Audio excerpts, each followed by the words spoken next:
৩৪৭টি চোরাচালানকৃত mobile phone সহ চোরাকারবারি চক্রের এক সদস্যকে গ্রেফতার করেছে ডিবি। ভারত থেকে অবৈধ পথে চোরাচালানকৃত বিপুল পরিমাণ বিভিন্ন ব্র্যান্ডের মোবাইল ফোন ও চোরাচালানে ব্যবহৃত একটি প্রাইভেট কার সহ চোরাকারবারি চক্রের এক সক্রিয় সদস্যকে গ্রেফতার করেছে ঢাকা মেট্রোপলিটন পুলিশের ডিবি সাইবার বিভাগ।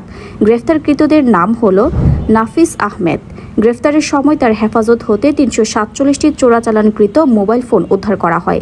একই সঙ্গে চোরাচালানে ব্যবহৃত একটি প্রাইভেট কারও জব্দ করা হয়। সোমবার ১৯ মে ২০২৫ খ্রিস্টাব্দ দুপুর আনুমানিক ১টা ৫৫ ঘটিকায় শাহবাগ থানাধীন পরিবাগ এলাকায় মোতালেব টাওয়ারের সামনে অভিযান পরিচালনা করে তাকে গ্রেফতার করা হয়।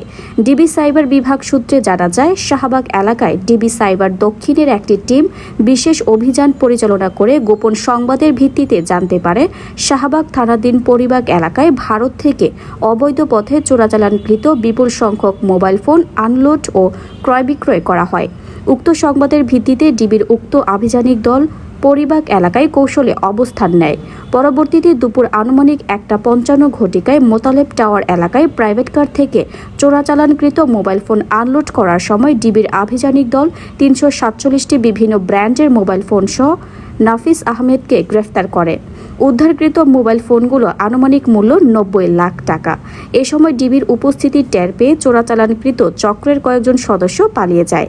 এই ঘটনায় শাহবাগ থানায় একটি নিয়মিত মামলা রুজু করা হয়েছে।